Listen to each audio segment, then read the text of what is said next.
O Mestre e Margarida, de Mikhail Bulgakov, com tradução de Irineu Franco Perpétuo pela editora 34. Esse livro foi publicado em 1966 e o Bulgakov trabalhou nessa escrita durante 12 anos, ou seja, desde 1928 até 1940, ano de sua morte. E o livro só foi publicado em 1966, né? Por quê? Devido à censura que havia na Rússia soviética, de Stalin. Então foi um livro que atravessou muitos percalços, teve muitos problemas, muita perseguição, muita censura. Inclusive o Bulgakov chegou a queimar o livro. Esse livro depois ele foi compilado pela terceira esposa do Bulgakov, Helena, que reuniu as escritas do marido, né, após a morte dele e conseguiu dar vida a essa maravilha que eu acho que, eu não sei, acho que agora ele é meu livro preferido da vida. Eu estou muito impressionada, muito impactada, quero ler de novo, estou apaixonada por esse livro e sugiro fortemente a vocês. Esse livro ele traz muitas referências, muitas intertextualidades, muitos diálogos com a música, traz personagens reais e fictícios, né? E tem aqui, quando eu estava planejando fazer esse vídeo, eu fiquei pensando, é impossível falar sobre esse livro, é uma impossibilidade teórica, existencial falar sobre esse livro, porque é uma grande confusão, é uma grande maluquice, é uma grande bagunça, uma grande festa, e de onde que provoca em você o pensamento. Você pensa, você tem vontade de investigar, de estudar, de conhecer. Ele te provoca muito. Não é um livro para você ler deitado, sossegado, aquietado, né? É um livro que te movimenta, né? E aí hoje, quando eu decidi gravar esse vídeo, eu fui ali nos meus livros buscando as referências, parecia que tudo que está ali na minha estante estava aqui dentro desse livro, né? Por exemplo, aí eu comecei a tirar livros de lá, né? Aí parei, né, também, porque eu não vou fazer bagunça na minha salinha de estudos. Então, aí, por exemplo, esse livro aqui, a Ana Karenina, do Tolstói, a segunda frase, me parece, desse livro é a seguinte: tudo era confusão na casa dos Oblonsky. Essa frase literalmente aparece aqui dentro do livro O Mestre e Margarida. Tudo era confusão na casa dos Oblonsky. Mas, Tolstói, a bagunça, a confusão lá na casa dos Oblonsky não chega nem perto da confusão que é esse livro. Uma confusão fascinante. Bom, estou muito apaixonada por esse livro. Bom, o que acontecia? Esse livro, ele foi produzido, então, pelo Bulgakov. Eu não vou adentrar muito a história de vida dele, porque eu acho que vai ficar muito longo esse vídeo, né? Mas é fácil de vocês acharem. Mas é uma escrita que foi produzida nessa Rússia soviética, né, pós-revolução, e já sob o domínio de Stalin.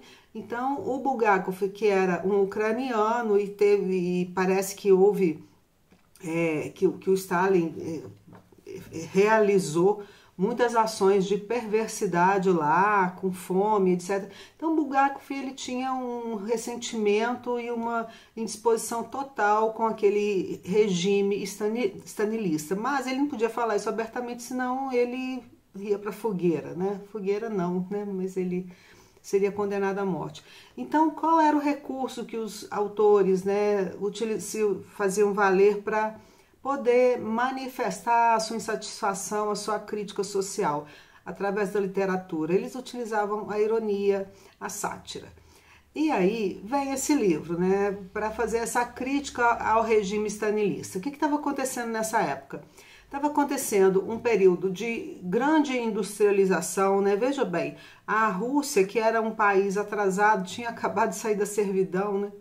E com um czar, um regime totalitário, essa Rússia, num período muito curto, em 1957 já estava lançando ao espaço o primeiro satélite artificial. Então foi um boom, né? Foi um salto a evolução desse país em termos de tecnologia, de avanços, né? E aí, nessa época do livro, mais ou menos 1927, 1928, era um período de início da industrialização, então os camponeses, antigos camponeses estavam vindo para Moscou, para os grandes centros urbanos, né, para poder trabalhar nas fábricas. E o problema da moradia, ele se acirrou muito, as pessoas não tinham onde viver, então o Estado determinou que as moradias fossem compartilhadas, né? E houve também a coletivização da terra, com a distribuição dessa terra e a abolição da propriedade privada. Então, assim, havia muita insatisfação, né? Enquanto alguns estavam bem felizes com o estado de coisas, com a mudança na vida, outros estavam vendo se esvair entre os dedos os seus privilégios, as suas riquezas, né? E além do mais, vivendo um momento de muita perseguição, de muita crueldade, né? E então o Bulgakov, ele está muito inconformado com essa situação da Rússia nesse momento, principalmente com a questão da moradia, que ela aparece muito aqui nesse livro, porque o Stalin, como eu já falei, as pessoas tinham que compartilhar, em alguns casos, a moradia, em outros não, né? E ele deu início a um processo maciço de construção de moradias nomeadas como Stalinkas, que são aqueles prédios quadradinhos que a gente vê nas fotos, né, lá da Rússia. E, enfim, o Bulgakov não estava satisfeito com nada disso. Ele achava que havia muita censura na literatura, porque era uma literatura que ela devia ser clara, realista do ponto de vista soviético. Tinha que ser uma literatura que retratasse aquilo que o regime stalinista queria demonstrar para o mundo, né? Aí veja bem, uma literatura russa que a gente vai buscar lá no século XIX, a literatura russa, ela sempre ocupou esse lugar de destaque na formação da opinião pública, na discussão crítica sobre a realidade. De repente, ela é obrigada a escrever somente aquilo que o governo impõe, né, para representar uma imagem positiva desse governo. Nesse momento também, o ateísmo era oficial na Rússia soviética. E os cultos religiosos, não que eles fossem proibidos, mas eles eram tolerados com alguma parcimônia. Tá? Então esse era o contexto desse tempo histórico no qual essa obra é escrita, e é um contexto que influencia muito essa literatura, muito. Então, esse livro é uma literatura fantástica, né? É um texto fantástico, é uma crítica satírica ao totalitarismo de Stalin, é uma literatura repleta de humor, de ironia.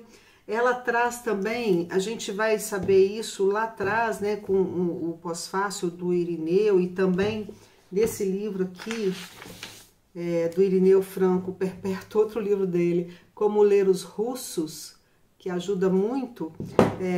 Ele vai falar um pouco sobre a carnavalização literária, que é uma noção teórica do Bakhtin, que tem a ver com um texto que preza pela inversão, pela excentricidade e pela profanação, né? Então é um livro que vai trazer essa ideia da carnavalização. E também nós temos aqui um narrador que também é delicioso, é um narrador onisciente, ou seja, ele conhece todos os detalhes da história, ele conhece o pensamento e a consciência de cada personagem, e ele acompanha e narra até os fluxos de consciência. Então é uma delícia. Bom, obviamente eu não vou dar conta de narrar esse livro para vocês, contar essa história. Eu quero muito que vocês leiam, é imperdível, tá?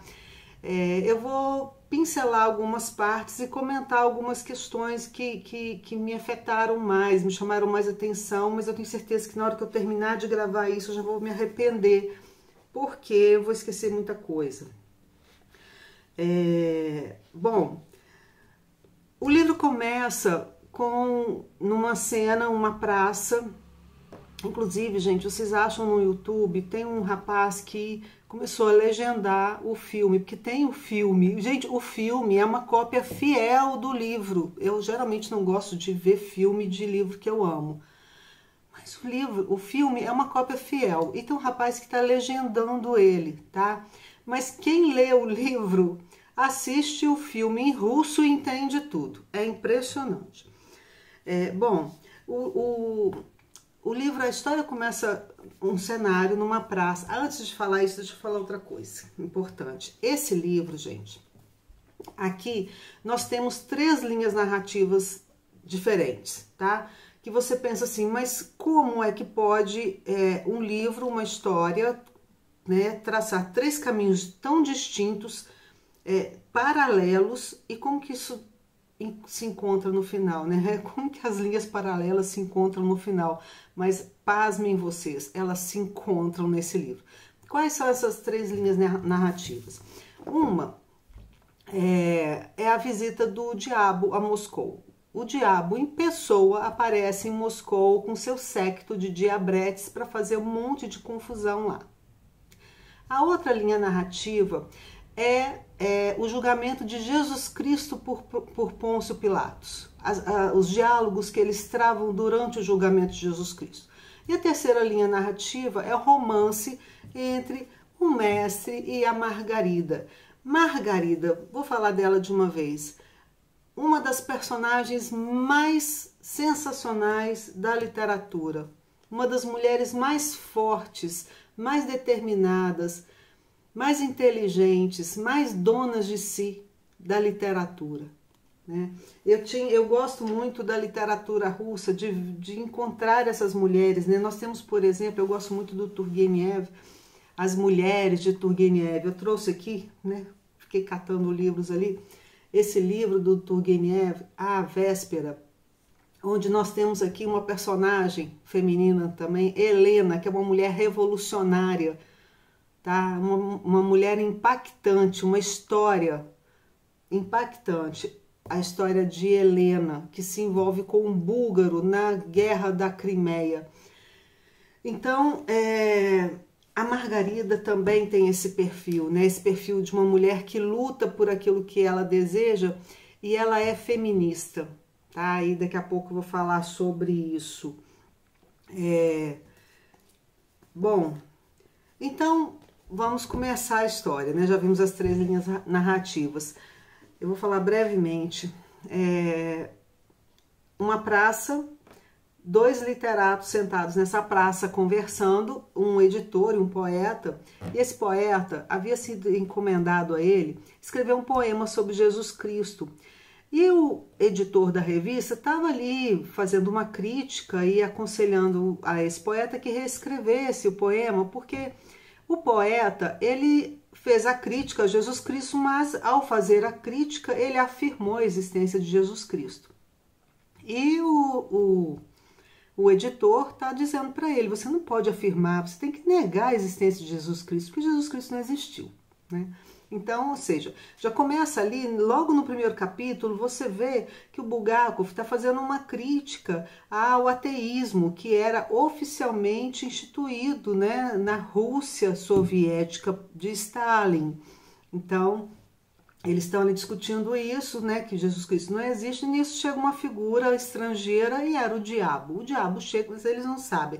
O diabo chega, se intromete ali na conversa e, gente, é engraçadíssimo, porque o diabo vai falar, ele é um lorde, ele é um cavaleiro educadíssimo, fino, elegante, e ele vai dizer para eles que eles estão enganados, sabe? Que Jesus Cristo existiu sim, inclusive que ele próprio esteve lá durante o julgamento, ele esteve lá perto de Pôncio Pilatos, ele viu tudo.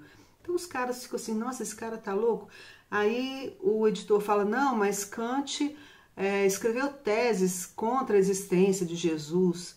E aí o diabo diz, não, mas eu conversei com Kant, eu tomei um café da manhã com ele e ele voltou atrás. Então é essa cena inicial. E aí no segundo capítulo a gente já vai lá para a cena na qual Jesus Cristo é apresentado diante de Pôncio Pilatos para ser julgado. Gente, esse capítulo do livro, eu não sei, tem o capítulo do baile, que eu amo, e tem esse capítulo da conversa entre Jesus Cristo e Pôncio Pilatos, que é simplesmente sublime, tá? Jesus Cristo estava sendo julgado, e é um Jesus Cristo, gente, você fica simplesmente apaixonada por Jesus Cristo, você cai de amores por ele, ele é uma inspiração, esse Jesus Cristo que é trazido aqui nesse livro, tá? E ele é engraçado, ele é humano, por quê? Eu quero dizer uma coisa também que eu esqueci de dizer no início, esse livro, você não pode ler esse livro com as suas lentes cristãs, tá? Lentes carolas da igreja. Não, esse livro é um livro de literatura, tá, gente? E aqui, o Cristo, Jesus que tá aqui, é um Jesus histórico. Ele não é o Jesus cristão, tá? Por que ele é um Jesus histórico? Porque o livro vai tratar basicamente da existência de Jesus e do apagamento dos vestígios da existência de Jesus. Então, faz a gente pensar, e se Jesus tivesse sido realmente apagado da história? Acho que é isso que fica de muito grande aqui nesse texto, porque Jesus foi registrado, ele foi documentado nos evangelhos, né? E se ele tivesse sido apagado da história? Ou seja, é um Jesus histórico. Mudando-se a história de Jesus, modifica-se a história da humanidade, modifica-se tudo. Então, tenham isso em mente, tá? Não é o Jesus lá da sua missa, do seu templo, que você vai encontrar aqui, não. Nem o diabo é esse diabo que, né, as pessoas aprendem nas aulinhas de catecismo, desse diabo que vai ficar te infernizando para fazer coisas más. Não, esse diabo aqui do livro é um personagem que vai revelar, fazer com que as pessoas se revelem, fazer com que as pessoas mostrem quem elas são. Vai jogar luz, focar naquilo que está presente nas falhas de caráter das pessoas. Então é esse diabo, ele não vai fazer nada com ninguém, ele só vai mostrar o que as pessoas já são, tá? Bom, eu vou ler aqui esse encontro do Jesus com Pilatos.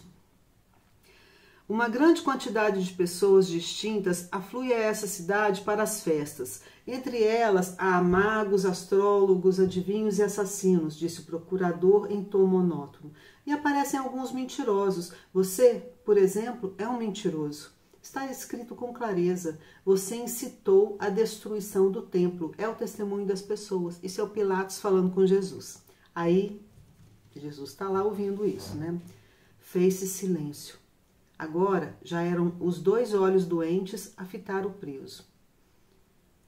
Aí o Pilatos continua. Repito, e é a última vez.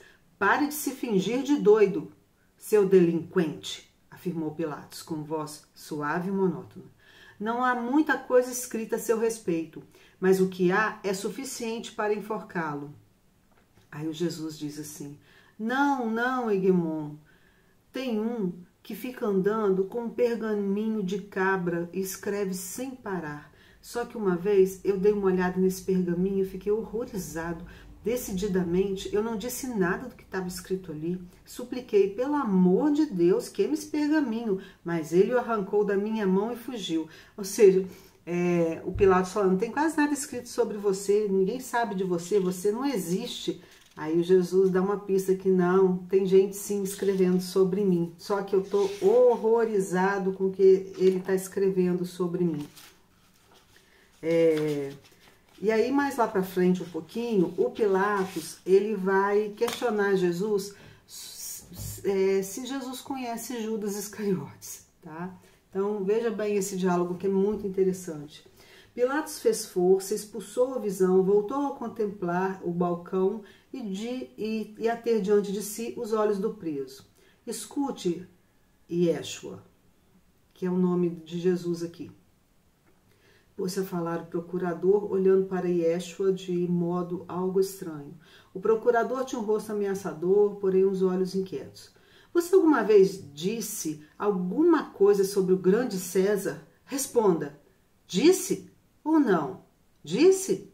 Pilatos prolongou a palavra não, um pouco mais do que faria no tribunal. Aí Jesus respondeu, dizer a verdade é fácil e agradável, observou o preso. Não preciso saber, retrucou Pilatos, com voz estrangulada e raivosa.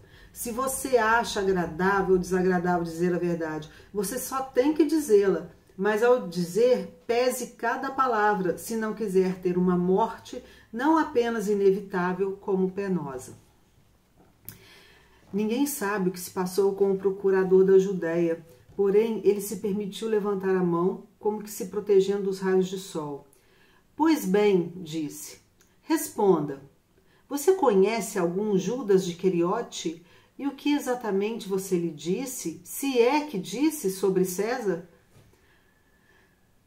O caso foi o seguinte, o preso pôs-se a contar de bom grado. Anteontem à noite, Jesus falando, anteontem à noite, conheci perto do templo um jovem que se chamava Judas, da cidade de Queriote.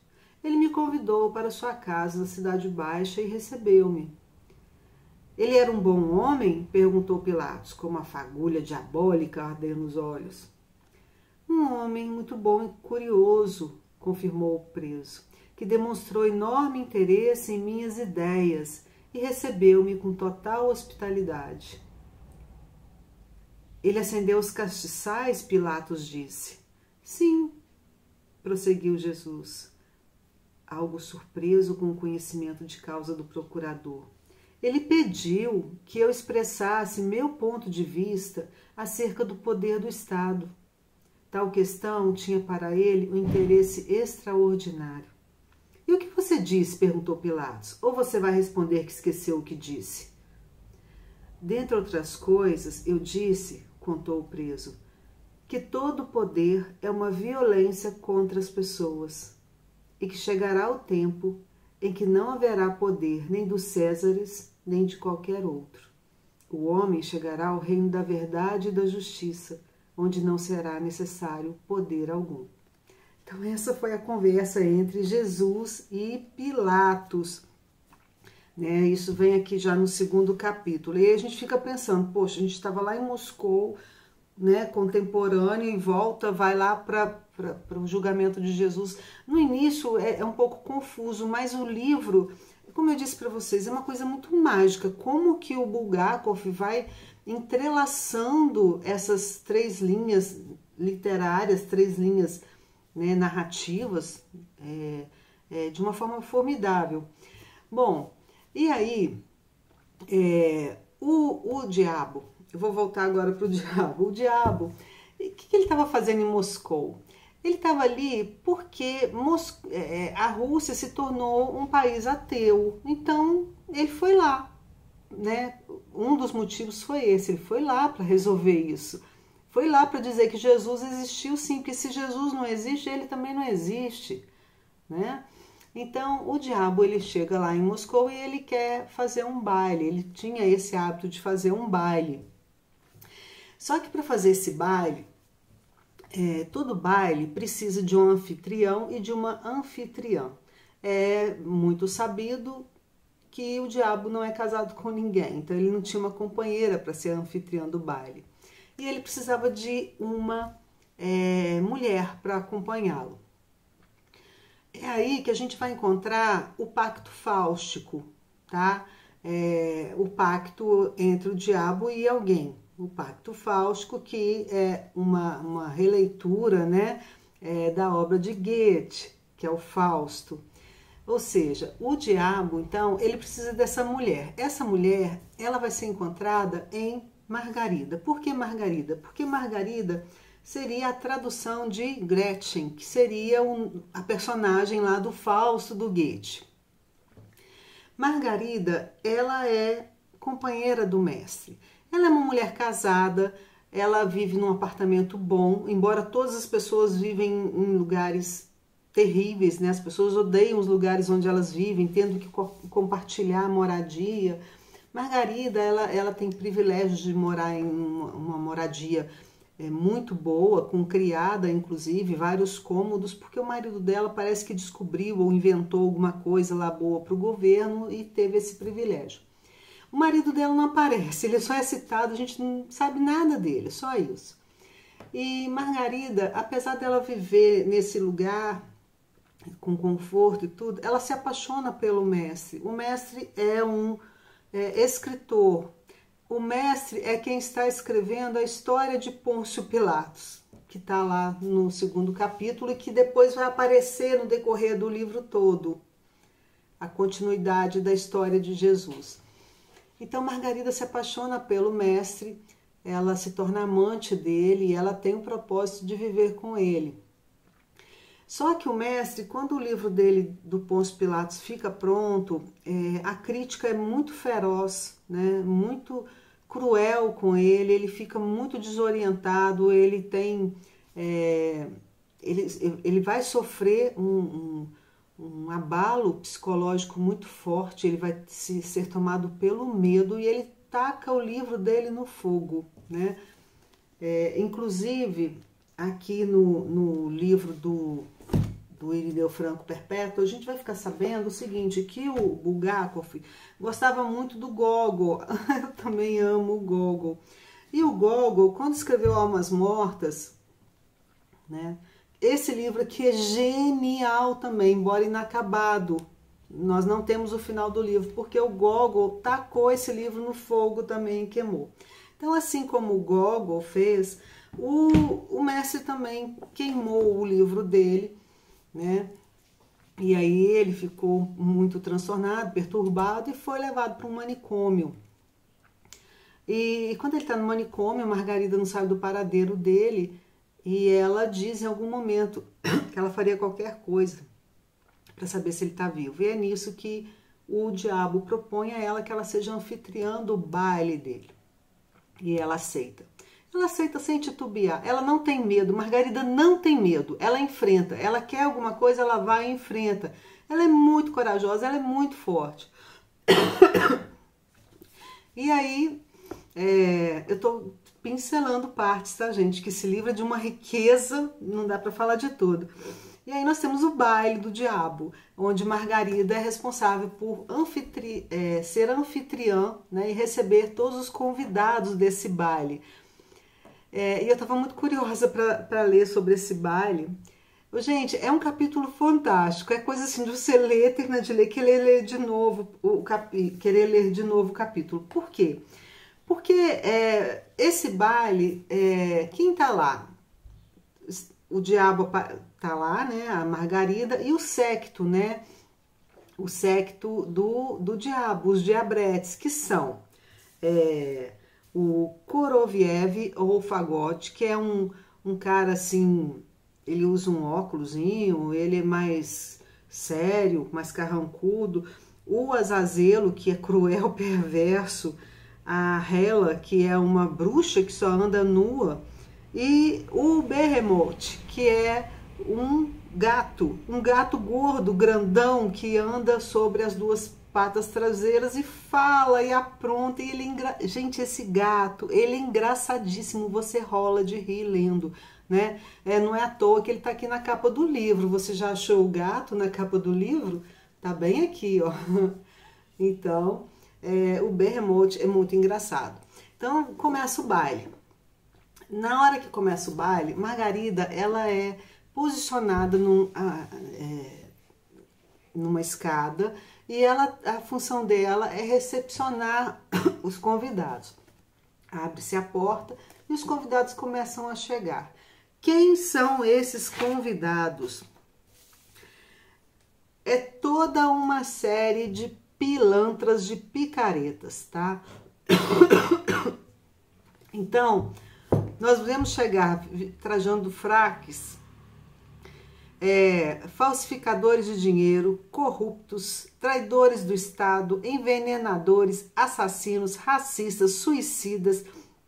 E eles são reis, eles são duques, eles são príncipes, são damas e são cavalheiros. Eles vêm muito bem vestidos. Todas as pessoas que já morreram, mas que durante a vida cometeram toda sorte de atrocidades, de perversidades, de crueldades contra o outro. Então, o diabo anualmente dá um baile para recepcionar essas pessoas.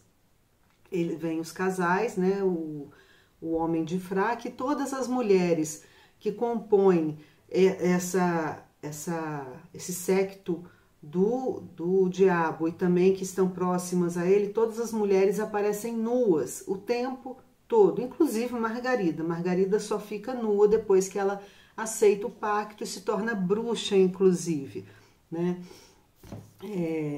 Dentre essas pessoas que vão participar desse baile, tem uma mulher que chama muita atenção da Margarida. Ela tem um olhar muito sofrido e o nome dela é Frida. E a Margarida pergunta: quem é Frida? Quem é essa mulher? Por que ela tem esse olhar sofrido? E aí o Fagote explica para ela: essa mulher, ela trabalhava num comércio modesto, era uma mulher pobre, e um dia o patrão a levou para dentro da despensa e ela saiu de lá grávida. E ela teve o filho, e ela levou o filho para a floresta, sufocou essa criança com um lenço de bordas azuis e depois sepultou o menino. Então, o castigo dela é que todos os dias, há mais de 30 anos, quando ela acorda, há na cabeceira da cama um lenço de bordas azuis. Então, ela vive esse tormento, né, a vida inteira. Aí a Margarida pergunta: e o estuprador? E o homem que fez isso com ela? Aí o gato fala assim: ele não fez nada, não foi ele que matou, ele tá bem, ele tá aí bem, né? Só a Frida. É muito interessante essa parte, porque dá a entender desse aspecto do fato de que Margarida é uma mulher feminista. Por quê? Veja bem, depois que termina o baile, Margarida está exausta, né, recepcionando todas as pessoas, todas as perversidades do planeta Terra, todas as pessoas que cometeram todas as atrocidades. E ela tem que recebê-los muito bem, tratá-los muito bem, eles dançam, valsam e tal. Quando termina o baile, o diabo pergunta para ela: o que você quer, Margarida, em troca dos seus serviços? Então, há de se pensar: vou pedir todo o dinheiro da terra, vou pedir riqueza, vou pedir vida eterna. Não, sabe o que Margarida pede? Ela pede que nunca mais ninguém coloque um lenço branco de bordas azuis na cabeceira de Frida, para que ela fique livre do tormento e seja perdoada. É muito importante, porque nesse momento ela não pensa nela, ela não pensa em bens materiais, ela pensa no outro, ela pensa na Frida, ela liberta a Frida. Aí o diabo fala com ela assim: tá bom, então fala isso para ela que ela está perdoada. E Margarida fala: você está perdoada. Ou seja, é importante essa parte também, porque a questão do perdão, né? Quem é que pode perdoar? Quem tem o poder de perdoar? Ele diz para ela: perdoa, e ela está perdoada. Margarida perdoa. Aí o diabo diz assim: bom, eu não fiz nada por Frida, você perdoou e ela está livre. Agora eu quero saber o que eu posso fazer por você. E aí ela pede, né, que o mestre seja trazido até ela. O mestre está lá no manicômio e ele é trazido até ela. Bom, na outra linha narrativa, né, sobre a história de Jesus, nós vamos encontrar então, nesse manuscrito do mestre, nessa história que o mestre escreveu sobre Jesus, várias passagens muito interessantes. Por exemplo, sobre Judas. Tem um momento na história em que Pilatos manda matar Judas, né? Mas não porque ele traiu Jesus. Ele manda matar Judas porque Judas ficou fascinado com as ideias socialistas de Jesus. Ele ficou fascinado com a ideia da liberdade, com a ideia da supressão da autoridade, com a crítica da autoridade enquanto violência. Então Judas estava muito fascinado por Jesus. Como o Pilatos mandou matar Jesus, ele foi morto, ele manda matar também Judas para apagar qualquer vestígio da existência de Jesus Cristo na Terra. Porque se Judas fica vivo, ele poderia levar a palavra de Jesus. Então ele manda eliminar Judas. A morte de Jesus, ela acontece na história do mestre completamente diferente da Bíblia.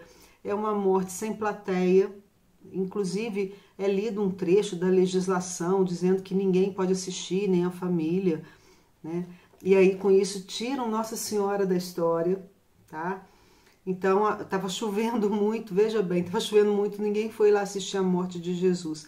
Os corpos de Jesus e dos outros que foram enforcados são retirados e são enterrados juntos, os corpos todos, numa vala comum. Ou seja, com isso, a história do mestre também apaga a ideia de ressurreição, né? Ressurreição de Jesus. E aí, mudando a história de Jesus, modifica-se também a história do mundo. Muda-se a história do mundo, porque não tem mais Nossa Senhora, não vai ter mais a ressurreição, não vai ter mais o nome de Jesus, porque ele vai ser apagado da história. Faz muito lembrar aquela Catarina II, quando aquele... Ai, como ele chamava, gente? Ai, esqueci. Deixa, apaga isso, não falei isso, tá? Porque eu esqueci o nome do cara. Bom, para Jesus, aí tem aqui, gente, uma questão que para mim não ficou solucionada. Aliás, nada fica solucionado nesse livro. É uma questão que você fica pensando o resto da vida e discutindo com os outros, tá? O destino de Jesus, o destino do mestre. O que acontece?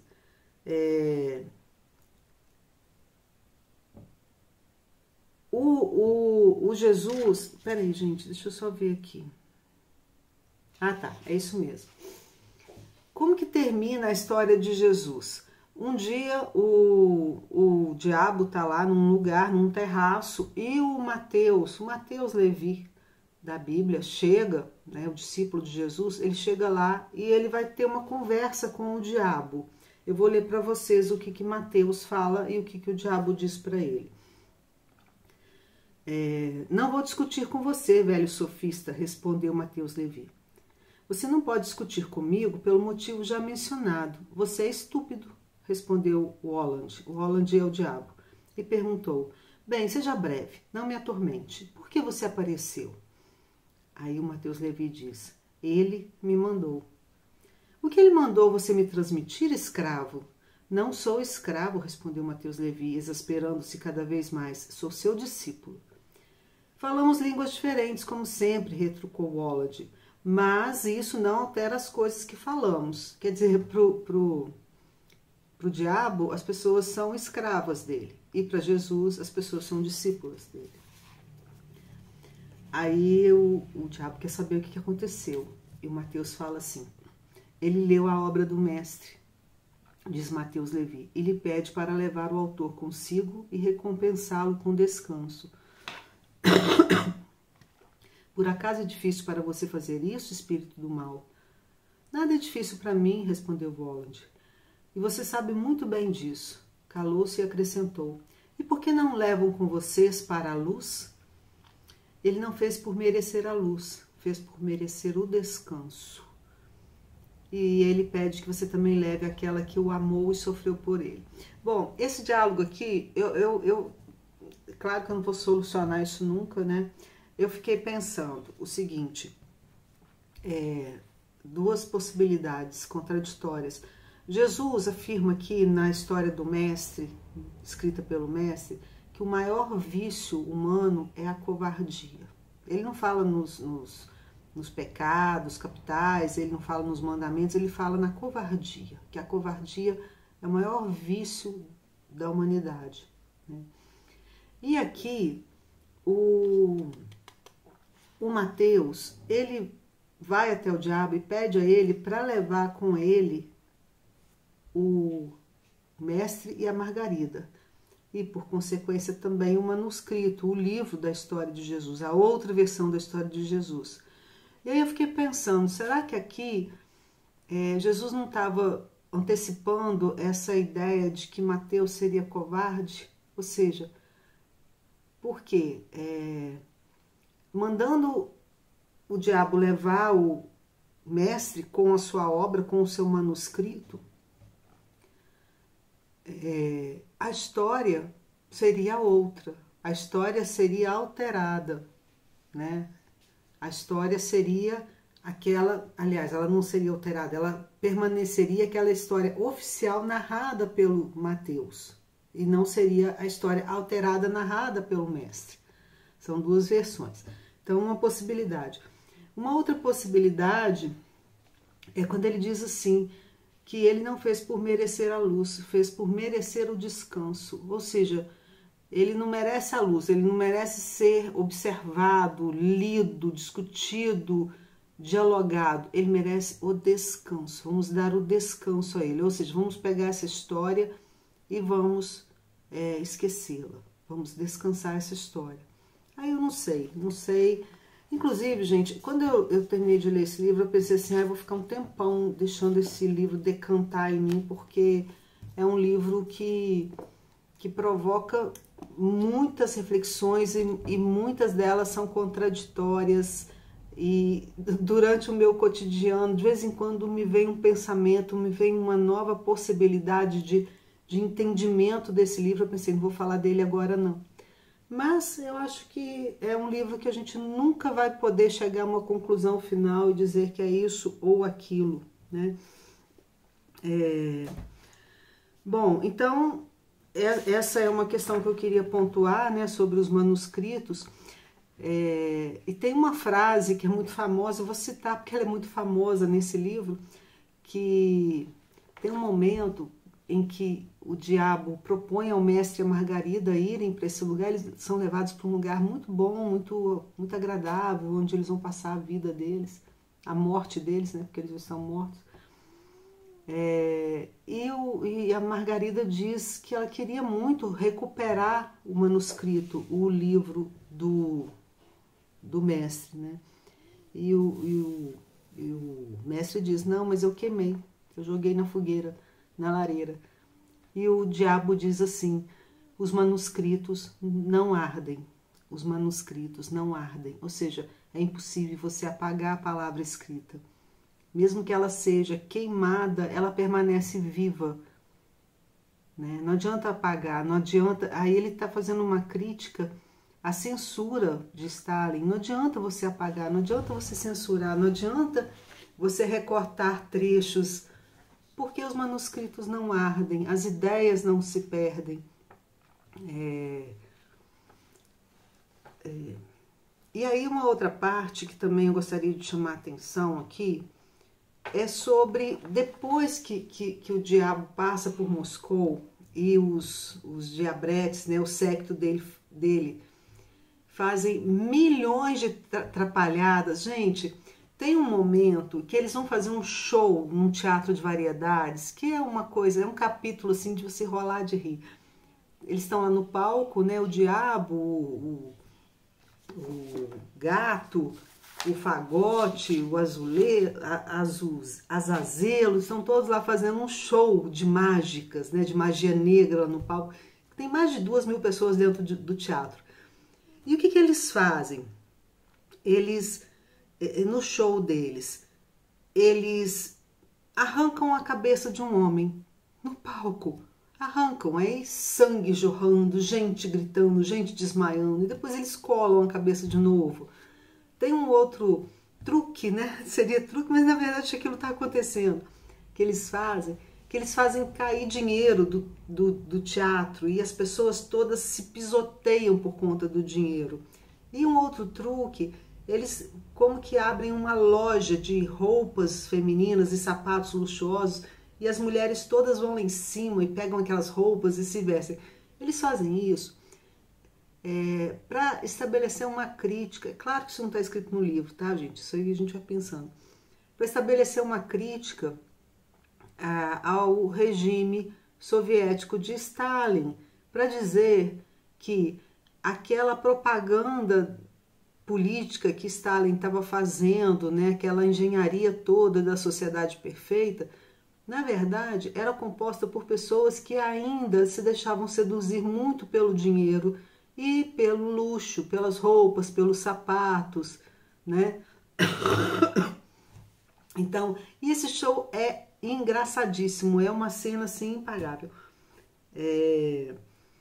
E aí, esse bando, né, do diabo que anda por Moscou fazendo mil e uma, aprontando para cá e para lá para o final do livro, eles vão cometer alguns crimes, né, digamos assim, que eles vão sair andando pela cidade e eles vão tacar fogo, primeiro, no apartamento 50, que era o apartamento que o diabo estava habitando em Moscou com o seu séquito, que inclusive isso faz referência crítica à questão da moradia em Moscou nessa época, porque você pode pensar assim, nossa, mas um cara teve que morrer para o diabo poder se instalar naquele apartamento? É, porque não tinha apartamento disponível, não existia, a questão da moradia era uma questão seríssima, né? Então, esse apartamento 50, ele é incendiado. Também depois, a trupe do diabo entra numa loja de artigos importados, na qual só podem entrar pessoas que sejam literatas ou que tenham algum privilégio, né, concedido pelo Stalin, porque as demais têm que comer um tipo de ração. E aí eles entram nessa loja de importados e tacam fogo lá também, fazem confusão lá. Com maior elegância, gente, é engraçadíssimo. Esse gato apronta horrores. E eles também vão até um lugar que se chama Massolite, que significa literatura de massa, ou seja, um clube de literatos, de escritores, de poetas, que também tem seus privilégios garantidos porque eles escrevem a favor do regime stalinista. Eles vão lá e também tacam fogo na Massolite. Ou seja, eles tacam fogo em 3 lugares, né, que representam aqui a crítica do Bulgakov ao Stalin, ou seja, a questão da moradia, com o apartamento 50, a questão do consumo sendo privilégio de alguns em detrimento de outros, quando ele está com fogo na loja de importados, e também no clube de literatos para atacar esses privilegiados. E depois dessa bagunça toda que acontece com essa passagem do diabo por Moscou, que ele faz coisas assim, por exemplo, ele pega um sujeito que ele quer se livrar dele e faz ele aparecer numa cidade a 2.000 quilômetros de distância de Moscou. E aí o cara fica lá ligando, olha, tô aqui, me ajuda, tô sem dinheiro. Ninguém acredita, né? Ué, mas você estava aqui de manhã, como é que você está a 2.000 quilômetros daqui? É mentira. Então, o diabo e o seu séquito fazem uma confusão em Moscou, mas na verdade, gente, eles apenas fazem aflorar, eles apenas dão a ver aquilo que as pessoas são. Toda a corrupção, toda a crueldade, toda a perversidade, né?